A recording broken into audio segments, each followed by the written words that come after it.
આપણે ગુણધર્મ નંબર 5 જેને વિધાન સ્વરૂપે નહીં લખીએ, સીધે સીધું એનું આ રીતે આ સ્વરૂપે ગુણધર્મ 5 છે. પહેલી હાર કઈ રીતે બનેલી છે? તો બે ઘટકોના સરવાળાથી a1 + λ1 a2 + λ2 a3 + λ3. બીજી હાર b1 b2 b3 c1 c2 c3 ત્રીજી હાર છે. તો તમે પહેલી હારમાં બે ઘટકોના સરવાળા છે તો જમણી બાજુ તમે બે નિશ્ચાયકના સરવાળા સ્વરૂપે લખી શકો છો.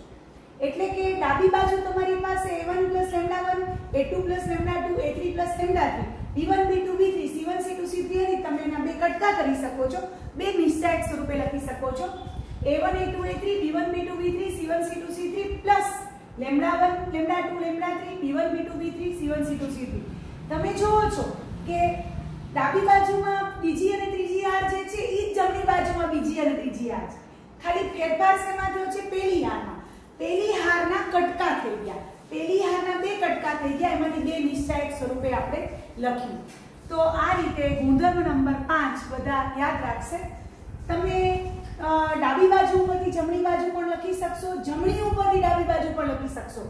એક નિશ્ચાયકમાંથી બે નિશ્ચાયકના સરવાળા લખી શકશો, ક્યારેક બે નિશ્ચાયકના સરવાળા ઉપરથી એક નિશ્ચાયક આ રીતે પણ લખી શકશો.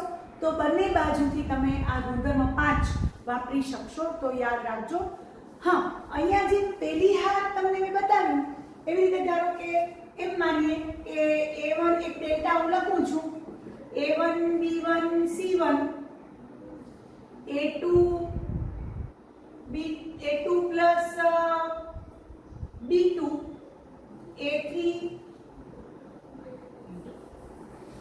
પહેલી હાર લખું છું a1 a2 a3, બીજી હાર લખું છું b1 plus c1 b2 plus c2 b3 plus c3 બીજી હાર, ત્રીજી હાર b1 b2 d3 લખું છું. તો આવો નિશ્ચાયક તમારી પાસે છે તો બીજી હારમાંથી કટકા થશે, પહેલી અને ત્રીજી હાર એમનેમ પડી હશે.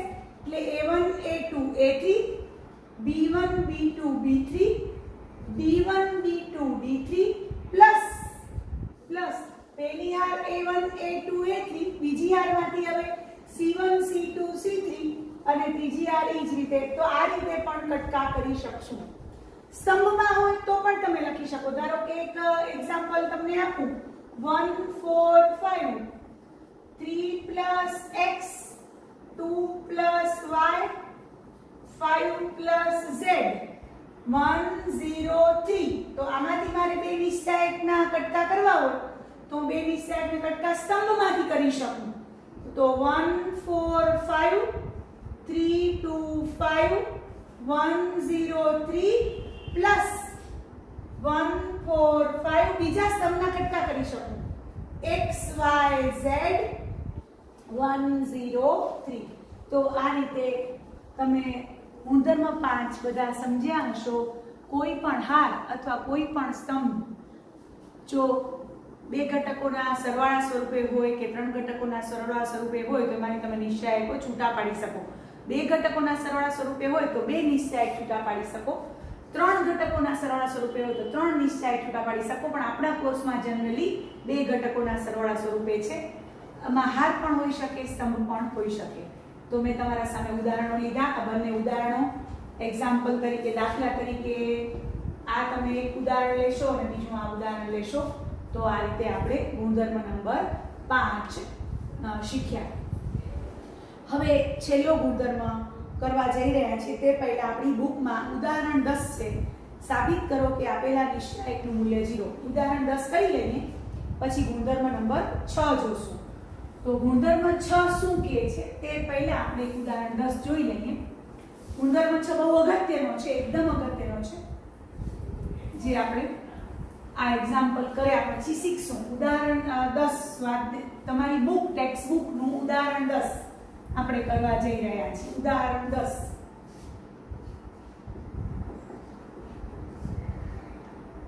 ઉદાહરણ 10 ની રકમમાં a b c પહેલી હાર છે, બીજી હાર છે a plus 2x b plus 2y c plus 2z x y z. આ નિશ્ચાયકનું મૂલ્ય મારે 0 લઈ આવવાનું છે. આ નિશ્ચાયકનું મારે મૂલ્ય 0 સાબિત કરવાનું છે. તો કઈ રીતે સાબિત કરશું? તો પહેલા આપણે LHS લખશું. આપણો આ નિશ્ચાયક છે ને એ ડાબી બાજુ છે. હવે જમણી બાજુ 0 લઈ આવવાનો છે. તો આપણે પહેલા ડાબી બાજુ જે નિશ્ચાયક છે એ લખીએ છીએ. હવે તમને દેખાય છે કે બીજી હારમાં બે ઘટકોના સરવાળાથી બનેલી છે બીજી હાર. તો એમાંથી બે નિશ્ચાયક છૂટા પાડીએ. ABC XYZ plus ABC 2X 2Y 2Z XYZ. હવે તમને આમાં તો દેખાય જ છે કે પેલી બંને હાર સમાન છે એટલે આનું મૂલ્ય 0 છે. પેલી બંને હાર સમાન છે. અને બીજો નિશ્ચાયક જે છે એમાં તમે જો બીજી હારમાંથી 2 સામાન્ય લ્યો છો, બીજી હારમાંથી 2 સામાન્ય લ્યો છો તો તમારી પાસે બીજી અને ત્રીજી હાર સમાન થાય છે. અહીંયા પણ તમે હમણાં ન લખો, હમણાં આમ લખો, પછી છેલ્લે કારણમાં આપણે બંને સાથે લખશું. બરોબર? તો તમને દેખાય છે અહીંયા કે તમે અહીંયા કારણ તરીકે શું લખશો? કારણ તરીકે પહેલા અહીંયા કારણ તરીકે લખશો ગુણધર્મ 5 પરથી. આ છૂટા પડ્યા એ ગુણધર્મ 5 પરથી. પછી તથા આને D1 કહેજો, આને D1 કહેજો અને આને D2 કહેજો. તો D2 માં બીજી હારમાંથી બે સામાન્ય લેતા. આને D1 નિશ્ચાયક પેલો કહેજો અને D2 નિશ્ચાયક કહેજો. આમ લખવાનું. D2 માં બીજી હારમાંથી બે સામાન્ય લેતા અને પછી હવે તમે જે લખશો તો આનો જવાબ 0 અને આનો જવાબ 2 * 0 અને અહીંયા કારણ લખશું. D1 માં R1 બરાબર R2 હોવાથી તથા D2 માં R2 બરાબર R3 હોવાથી ગુણધર્મ 3 પરથી D1 બરાબર 0 D2 બરાબર 0 થાય. આ કારણ લખવાનું. જો કઈ રીતે દાખલો આખો કર્યો? અમારે આનો જવાબ 0 લઈ આવવાનો છે. તો પહેલા મને દેખાય છે કે બીજી હાર છે એ બે ઘટકોના સરવાળાથી બનેલી છે. તો બે ઘટકોના સરવાળાથી બનેલી છે તો બે એમાંથી છૂટા પાડી શકશું નિશ્ચાયક ગુણધર્મ 5 પરથી. તો પેલો નિશ્ચાયક છે ને D1 કહીએ છીએ. ABC XYZ plus ABC 2X 2Y 2Z XYZ એ D2 છે. પેલો D1 અને D2 બે કટકા થઈ ગયા. હવે એમાં કારણ કે ગુણધર્મ 5 પરથી લખી નાખ્યું. હવે બીજો નિશ્ચાયક છે D2 એની બીજી હારમાંથી બે સામાન્ય લીધા છે. આ બે સામાન્ય લીધા છે. પેલો નિશ્ચાયક D1 એમ પડ્યો છે, આમાંથી 2 કોમન લીધા છે. તો લખ્યું છે કે તથા D2 માં બીજી હારમાંથી બે સામાન્ય લીધા. જે આપણે લખ્યું એ કર્યું. હવે આનું મૂલ્ય પણ 0 છે અને આનું મૂલ્ય પણ 0 છે. 0 * 2 0 + 2 * 0 કારણ કે D1 માં પહેલી અને બીજી હાર સમાન છે ને D2 માં બીજી અને ત્રીજી હાર સમાન છે. ધેરફોર ગુણધર્મ 3 પરથી. એટલે જ કહું છું કે ગુણધર્મનો ક્રમ સાચો યાદ રાખજો. ખોટા ક્રમ લખશો તો દાખલા ખોટા પડી જશે. એટલે ગુણધર્મ 3 શું કહે છે? નિશ્ચાયકની કોઈ પણ બે હાર અથવા કોઈ પણ બે સ્તંભના અનુરૂપ ઘટકો સમાન હોય તો નિશ્ચાયકનું મૂલ્ય 0 થાય. તો આ રીતે આપણે ગુણધર્મ 3 નો ઉપયોગ કર્યો. પછી D1 બરાબર 0 D2 બરાબર 0 એટલે અંતે જવાબ આવ્યો 0 બરાબર RHS. તમે LHS થી ચાલુ કર્યું હતું અને RHS તમારી 0 આવી ગઈ. તો આ રીતે આપણે આમાં કઈ રીતે ગુણધર્મનો ઉપયોગ કર્યો? ગુણધર્મ 5 નો ઉપયોગ કર્યો, સામાન્ય કાઢવાની ક્રિયાનો ઉપયોગ કર્યો અને ગુણધર્મ 3 નો ઉપયોગ કર્યો કે હાર અને સ્તંભના અનુરૂપ ઘટકો સમાન હોય. બે હાર અથવા બે સ્તંભના અનુરૂપ ઘટકો સમાન હોય તો નિશ્ચાયકનું મૂલ્ય 0 થાય છે. તો આ રીતે આપણે ગુણધર્મ 5 અને ગુણધર્મ 3 આધારિત દાખલો ઉદાહરણ 10 કર્યો. હવે આપણે ગુણધર્મ 6 તરફ જઈએ છીએ. ગુણધર્મ 6 મોસ્ટ IMP ગુણધર્મ છે. તો જે હું તમને સમજાવું છું.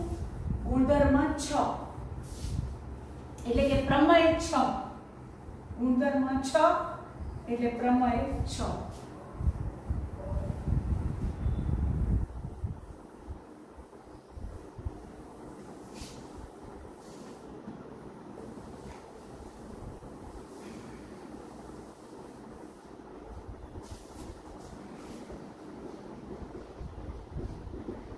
ગુણધર્મ 6 એટલે કે પ્રમેય 6 શું કહે છે? નિશ્ચાયકની કોઈ પણ હારને કે વડે ગુણી અને અન્ય હારમાં ઉમેરતા નિશ્ચાયકનું મૂલ્ય બદલાતું નથી. નિશ્ચાયકની કોઈ પણ હાર અથવા કોઈ પણ સમને અચળ કે વડે ગુણી અને અન્ય હારમાં ઉમેરતા નિશ્ચાયકનું મૂલ્ય બદલાતું નથી. જે જૂના નિશ્ચાયકનું મૂલ્ય છે એ જ નવા નિશ્ચાયકનું મૂલ્ય રહે છે. તો આપણે ગુણધર્મ નંબર 6 લખીએ છીએ. જો નિશ્ચાયકની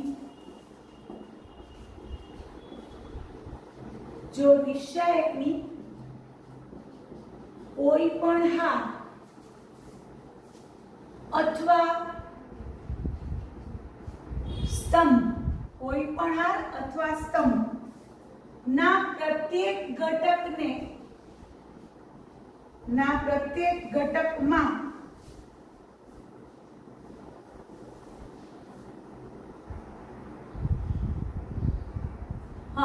જો નિશ્ચાયકની કોઈ પણ હાર ના પ્રત્યેક ઘટકને કે વડે ગુણી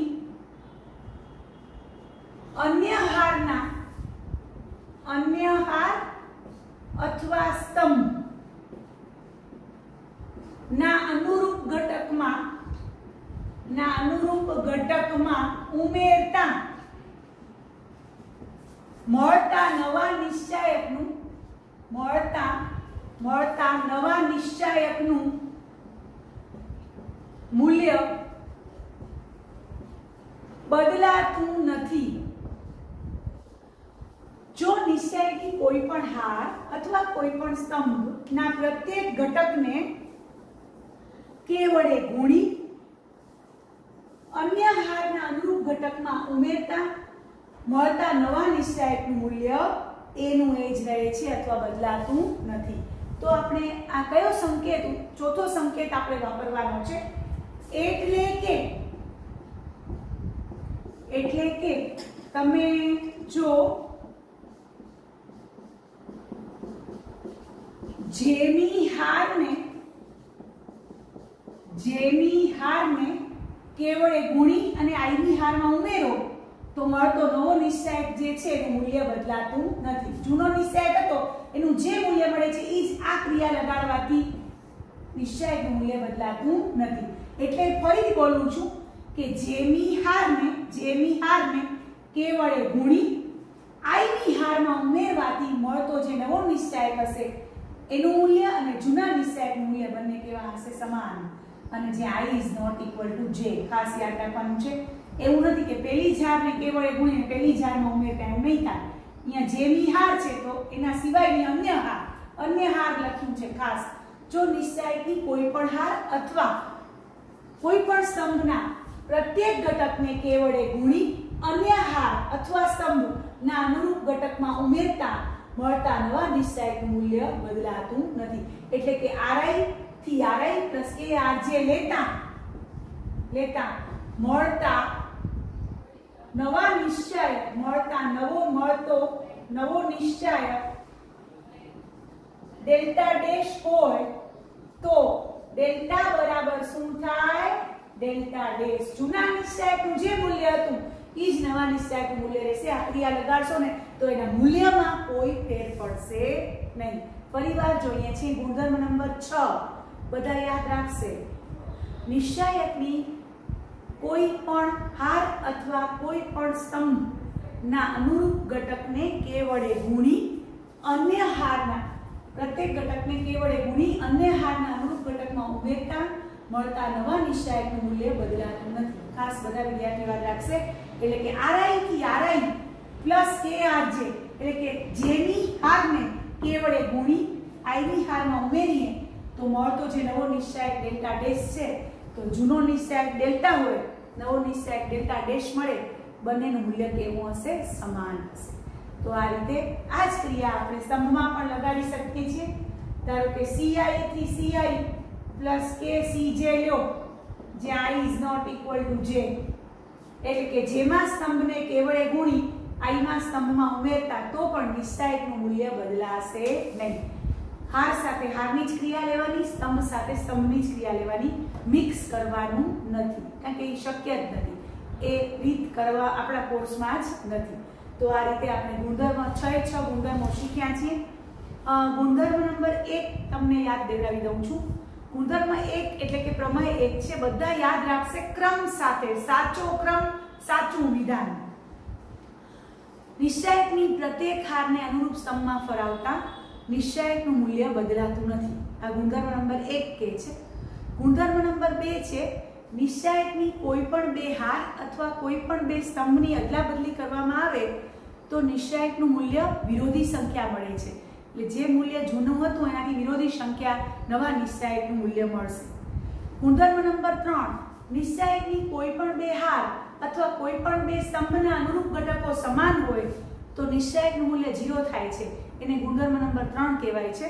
ગુણધર્મ નંબર 4 નિશ્ચાયકની કોઈ પણ હાર ના પ્રત્યેક ઘટકને કેવળ અચળ k વડે ગુણતા મળતા નવા નિશ્ચાયકનું મૂલ્ય k ગણું થાય છે.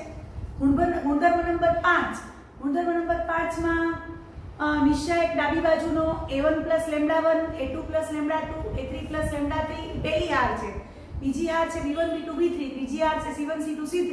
એ ડાબી બાજુનો નિશ્ચાયક છે. જમણી બાજુ બે નિશ્ચાયક સ્વરૂપે છૂટા પડશે, બે નિશ્ચાયકના સરવાળા સ્વરૂપે છૂટા પડશે. a1 a2 a3 b1 b2 b3 c1 c2 c3 plus λ1 λ2 λ3 b1 b2 b3 c1 c2 c3.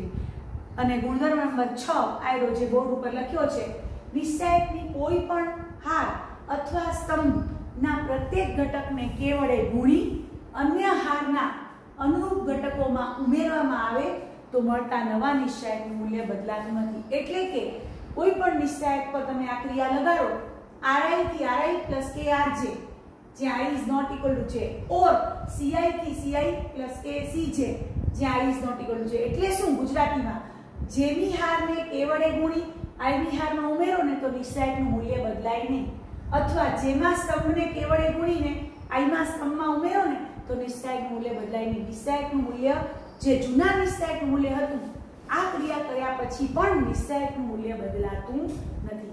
તો આ રીતે આપણે ગુણધર્મ નંબર 6 શીખ્યા. હવે આપણે એના આધારિત એક્ઝામ્પલ કરીએ છીએ. ગુણધર્મ નંબર 6 આધારિત એક્ઝામ્પલ.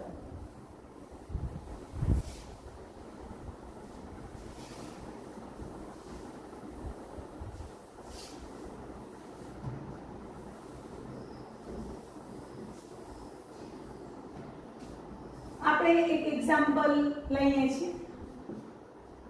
ડેલ્ટા બરાબર 5 0 3 2 -1 6 7 5 1 આ ત્રિહાર નિશ્ચાયક આપણે લીધો. હવે ડેલ્ટા પર હું ક્રિયા લગાડું છું. C2 થી C2 પ્લસ -1 * C1 લેતા. એટલે તમારે શું કરવાનું? પહેલા સ્તંભને -1 વડે ગુણી બીજામાં ઉમેરવાનું. નવો નિશ્ચાયક ડેલ્ટા ડેશ મળશે. પહેલા સ્તંભને, આ પહેલો સ્તંભ એને -1 વડે ગુણી બીજામાં ઉમેરવાનું. ફેરફાર બીજામાં થશે, ઉપયોગ પહેલાનો થશે, ફેરફાર બીજામાં થશે. તો પહેલો એમને એમ લખી નાખીએ, પહેલો એમને એમ લખી નાખવાનો. હવે બીજો જે છે 0 હતો અને -1 વડે ગુણી આમાં ઉમેરવાનો છે, એટલે 0 - 5. -1 પોતે હતો અને -1 વડે ગુણી આમાં ઉમેરવાનો છે. આ 5 પોતે હતો અને -1 વડે ગુણી આમાં ઉમેરવાનો છે. અને ત્રીજો સ્તંભ એમને સમજાણું. આનો મતલબ શું થાય? પહેલા સ્તંભને -1 વડે ગુણી બીજા સ્તંભમાં ઉમેરતા. ઉંધેરી જવાનું છે. પહેલા સ્તંભને -1 વડે ગુણી બીજા સ્તંભમાં ઉમેરતા ફેરફાર બીજા સ્તંભમાં થશે. પહેલા સ્તંભનો ખાલી ઉપયોગ થશે.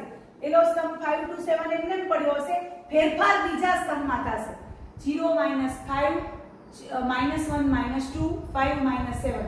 તો હવે તમારો નવો નિશ્ચાયક બનશે 5 - 5 3, 2 - 3 6 અને 7 - 2 1. હવે તમારે આ એક્ઝામ્પલ આ રીતે મેં તમને સંકેત લખતા શીખવાડ્યો. હવે તમને કોઈ કે અહીં ડેલ્ટા પર ગુણધર્મ 6 ચકાસો. ગુણધર્મ 6 ચકાસો એટલે કે આપણે આ ક્રિયા કરી તો આ નિશ્ચાયકનું મૂલ્ય અને આ નિશ્ચાયકનું મૂલ્ય જો સરખું થાય તો ગુણધર્મ 6 ચકાસો કહેવાય. તો આનું મૂલ્ય પ્રથમ હારના સંદર્ભમાં મૂલ્ય ગોતીએ 5 - 1 + 1 -1 - 30 -1 - 30 પછી પ્લસ 0. તો 0 ગુણાકારમાં છે તો લખવું હોય તો ભલે -1 + 2 0 ની લાઈનના સમના ને આના કાઢો 2 - 42 પ્લસ 3 -1 + 1 + 3 5 × 10 + 7. હવે જવાબ આવશે આ પ્લસ 5 - 31 50 31 50 5 × 1 = 5 અને 3 × 5 = 15 -155. આ તો 0 ગુણ્યા ગમે તે. હવે આ 3 આ પ્લસ 3 17 13 સોરી 10 17 13 51 -155 માંથી 51 જાય એટલે -104 રહેશે. હવે આનું મૂલ્ય ગોતીએ. છે પ્રથમ હારના સંદર્ભમાં 5 - 1 + 1 + 1 -3 + 12 પછી પ્લસ -5 પોતે ઘટક -1 + 1 + 2 2 - 42 પ્લસ 3 - 1 +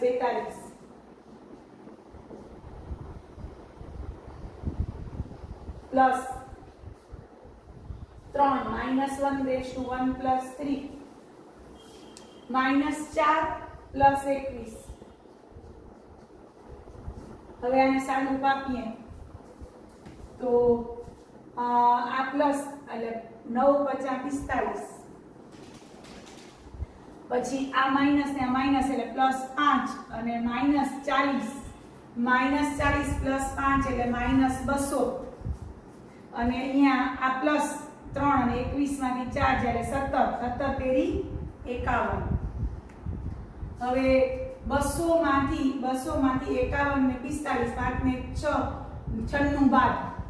હવે 200 માંથી 96 બાદ -200 + 96 એટલે 4 અહીંયા એક ઘટી ગયા એટલે 104 માઈનસ. તો આનો જવાબ એ -104 આવ્યો. તો આપણે ગુણધર્મ 6 શું શીખ્યા કે નિશ્ચાયકની કોઈ પણ હાર અથવા કોઈ પણ સ્તંભને કેવળે ગુણી અને અન્ય હારના અનુરૂપ ઘટકોમાં ઉમેરીએ તો નિશ્ચાયકનું મૂલ્ય બદલાતું નથી. પ્રથમ જ્યારે આપણે કર્યો સાદો નિશ્ચાયક ત્યારે એનો જવાબ પણ -104 હતો અને આનો પણ -104 આવ્યો. તો આ રીતે આપણે ગુણધર્મ નંબર 6 ચકાસ્યો.